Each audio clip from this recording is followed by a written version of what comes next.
Indonesia, Sabang Nusantara dari Sabang sampai Merauke, dari Minang sampai Pulau Rote. Mantalah iman kita, mantalah kasih kita, mantalah pengharapan kita. Tentunya dalam Yesus Kristus yang menjadi Tuhan dan Juru Selamat kita dan Juru Selamat dunia. Jangan katakan bahwa Yesus itu bukan Tuhan. Jangan katakan pula bahwa Yesus itu bukan Juru Selamat. Dia adalah Tuhan, dia adalah Juru Selamat. Kalau engkau percaya, engkau akan diselamatkan. Engkau tidak percaya, engkau akan dihukum. Karena Yesus sudah berkata dalam Yohanes 14 ayat yang ke-6, akulah jalan dan kebenaran dan hidup, dan tidak ada seorang sampai kepada Allah kalau tidak melalui aku.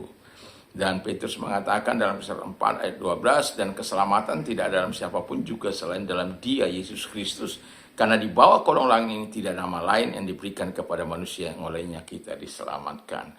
Dan juga dalam Kisah Rasul 16 ayat 31 Paulus mengatakan, percayalah kepada Tuhan Yesus Kristus, maka engkau akan diselamatkan, engkau dan seisi rumahmu. Mantap! Semoga di sore hari ini kekuatan Tuhan, kekuatan firman, kekuatan Roh Kudus, kekuatan doa akan terus menyertai kita. Dan puji nama Tuhan. Dan sebelum kita mendengarkan firman Allah, saya tetap mengatakan semoga Tuhan, kekuatan firman, kekuatan Roh, kekuatan doa, kekuatan iman akan terus menyertai kita dalam menghadapi hari-hari kehidupan yang mungkin sedang tidak stabil atau tidak sedang menentu. Tapi percayalah bahwa Tuhan mempunyai rencana yang indah dalam setiap kehidupan kita. Mari kita tunduk kepala dan kita berdoa. Terima kasih Tuhan, biarlah Engkau membongkar segala kebohongan itu, supaya kami dapat mempercayai Tuhan dengan segenap hati kami. Dalam nama Yesus, haleluya. Amin. Puji nama Tuhan. Kepada Bapak, Ibu, Saudara-saudara yang kekasih dalam Tuhan, saya ingin menyampaikan 3 kebohongan besar tentang khawatir. Ya. Yang pertama itu adalah, kadangkala orang katakan khawatir itu mah biasa, wajar saja sebagai manusia. Itu khawatir itu wajar, ya. Jadi yang pertama itu, kebohongan yang pertama itu katanya wajar khawatir itu, ya. Itu bagi orang dunia itu memang mungkin wajar. Tapi kalau bagi kita, tadi pagi saya sudah berkata bahwa dalam firman Allah itu dalam Mazmur 62 ayat 9, percayalah kepada Tuhan setiap waktu, hai umat Allah, ya. Dan juga dia katakan, curahkanlah isi hatimu kepada Allah. Juga, janganlah kamu khawatir tentang apapun juga, tetapi nyatakanlah segala hal keinginanmu kepada Allah di dalam doa dan permohonan dengan ucapan syukur. Serahkanlah kekhawatiranmu, segala kekhawatiranmu kepadanya, sebab Ia memelihara kamu. Jangan kamu khawatir tentang hari esok, karena hari esok mempunyai kesusahannya sendiri. Kesusahan sehari cukup untuk 1 hari. Jadi anxiety, worry, ya jangan. Jangan katakan itu kalau saya khawatir itu sesuatu yang wajar.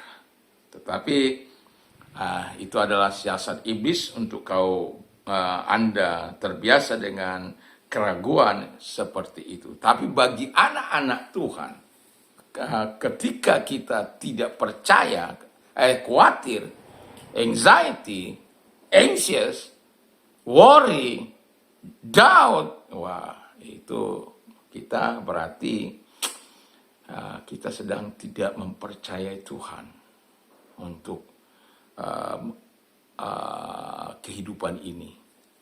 Kalau Tuhan mengatakan aku yang serahkan kekhawatiranmu, aku melihara kamu, itu berarti Tuhan tidak sedang main-main tentang kalau engkau sedang menghadapi itu. Itu bukan sesuatu yang wajar. Kalau orang dunia itu wajar, tapi bagi orang bagi orang percaya, karena Tuhan sudah katakan serahkan.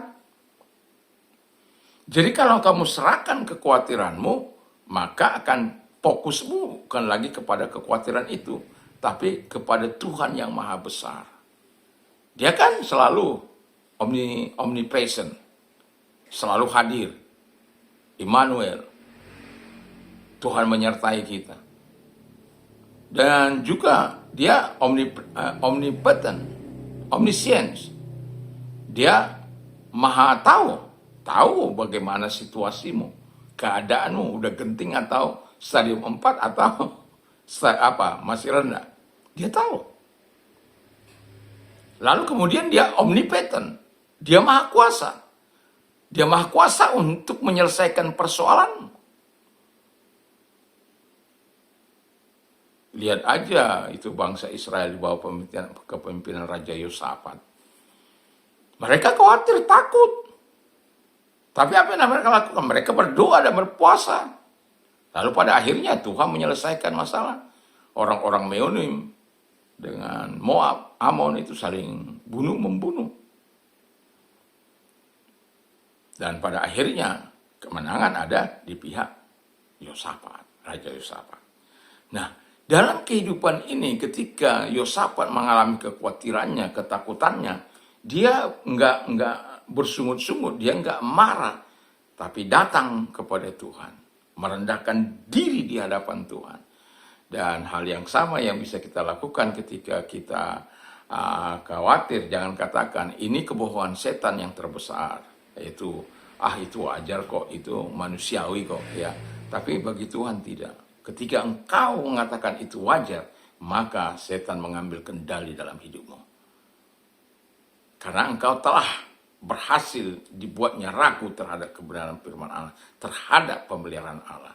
Jadi jangan pernah mengatakan kekhawatiran itu wajar saja. Itu adalah kebohongan yang pertama, itu adalah kebohongan yang diciptakan oleh setan supaya engkau tidak sungguh-sungguh beriman, tidak sungguh-sungguh mempercayai firman, pemeliharaan Tuhan, perlindungan Tuhan. Kalau Tuhan sudah katakan jangan kamu khawatir tentang ini, tentang apa yang akan kau makan, apa yang kau minum, apa yang akan kau pakai.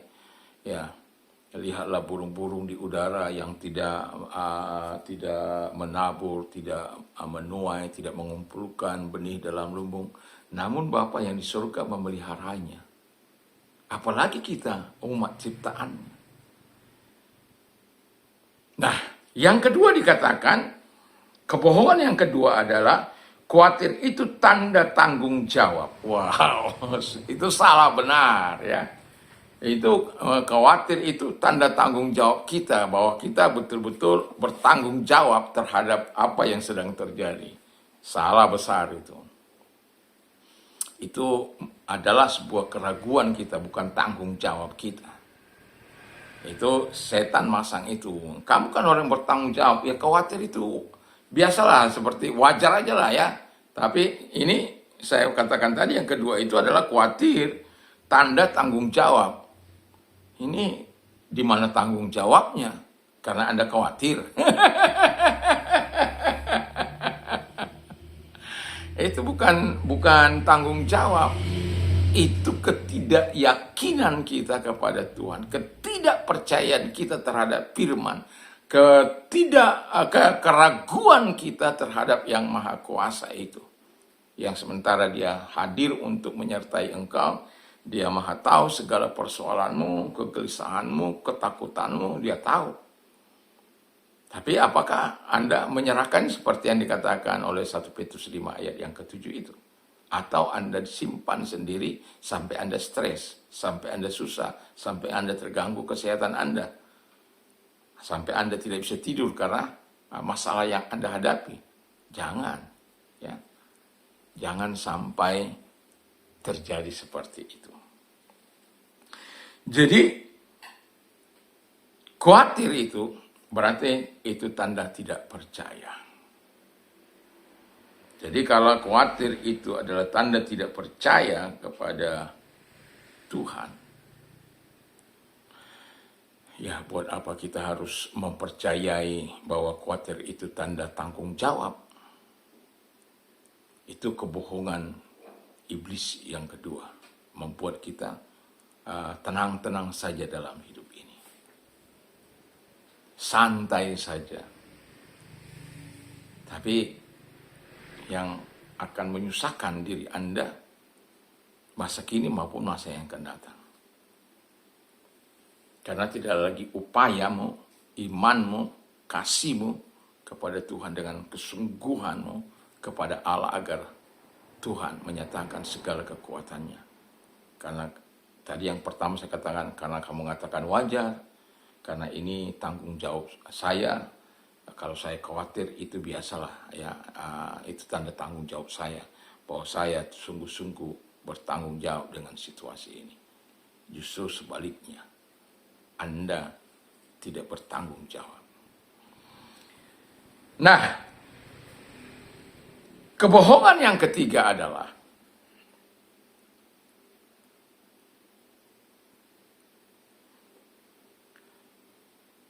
khawatir bisa menyelesaikan masalah kita. Kalau dalam Alkitab, dalam Matius 6 ayat 27, which of you by worrying can add one cubit to his stature? Siapakah di antara kamu yang oleh karena kekhawatirannya dapat menambah sehasta saja pada jalan hidupnya? Nggak ada.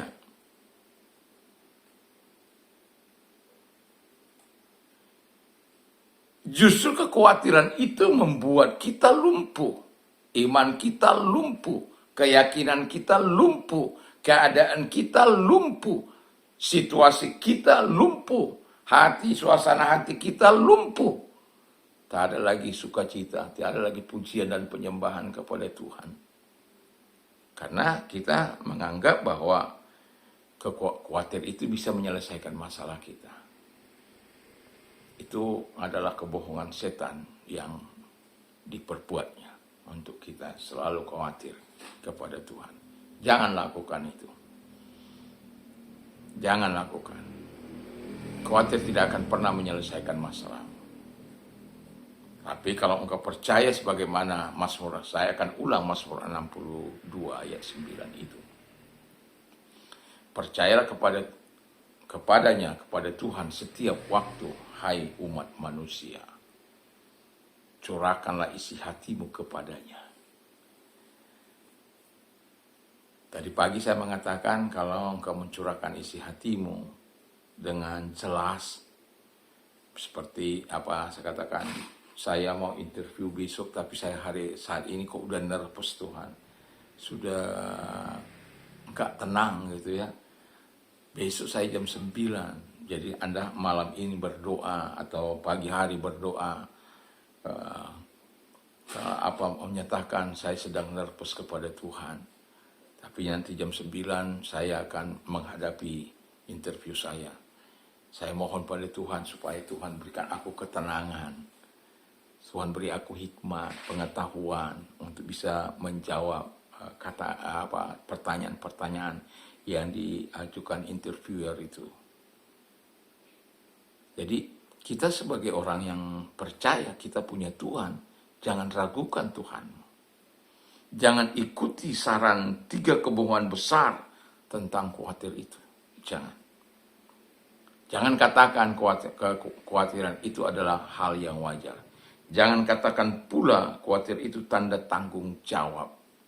Jangan katakan pula khawatir itu bisa menyelesaikan masalahmu. Enggak akan terjadi hal itu. Tapi justru ketika engkau percaya kepada Tuhan, engkau menyerahkan masalahmu, disitulah Tuhan akan menyatakan kekuasaannya kepadamu. Kiranya Tuhan Yesus memberkati kita supaya telah bisa percaya kepada Tuhan dalam situasi dan kondisi apapun. Kita berdoa. Terima kasih, kiranya segala kebohongan dari si setan ini dihancurkan sehingga kami tidak mempercayai kebohongan besar ini. Dan mengakibatkan kami ketika kami percayanya kami akan lumpuh, iman kami lumpuh, keyakinan kami lumpuh kepada Tuhan.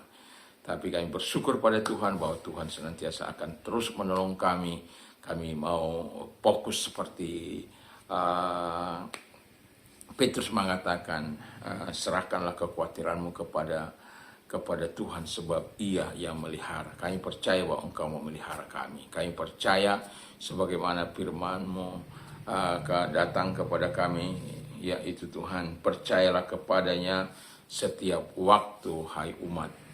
Curahkanlah isi hatimu kepadanya. Curahkan saja isi hatimu. Terima kasih Bapa di surga, kiranya Tuhan menolong kami Sehingga kami terus percaya apa yang dikatakan Tuhan, bukan apa yang direkayasa oleh hikmat manusia, oleh pengetahuan manusia Allah, atau oleh iblis. Dalam nama Yesus Kristus. Kalau engkau sedang sakit, apapun sakit penyakit, arahkan tanganmu kepada Tuhan. Dalam nama segala sakit penyakit yang mereka derita, aku perintahkan dalam keluar, hancurkan dengan kuasa-Mu. Kiranya Tuhan menolong mereka, memberkati mereka. Terima kasih Bapa di surga. Kami sungguh bersyukur, kami berterima kasih kepada-Mu. Dalam nama Yesus Kristus. Dan kalau engkau sedang mengalami masalah, datang pada Tuhan. Mari kita berdoa. Lihat tangan-tangan yang serahkan kepadamu. Tuhan tolong mereka, menyelesaikan masalah mereka, persoalan mereka. Sama seperti ketika kami memohon pertolongan kepadamu, selalu engkau siap sedia untuk menyatakan pertolonganmu. Biar kami berdoa secara spesifik. Kekhawatiran kami juga kami ceritakan kepada Tuhan. Sehingga kami akan memiliki sikap bahwa ketika kami khawatir, kami enggak tenang, kami ragu akan firman Tuhan. Tapi ketika kami menyerahkan itu, kepastian datang dari Tuhan. Terima kasih buat semuanya. Dalam nama Yesus, haleluya. Amin. Selamat sore, selamat kita beraktivitas. Dan kalau nanti malam kita mau istirahat, jangan lupa untuk berdoa, membaca firman Allah. Kiranya Tuhan Yesus memberkati kita. Mantap, mantap, mantap.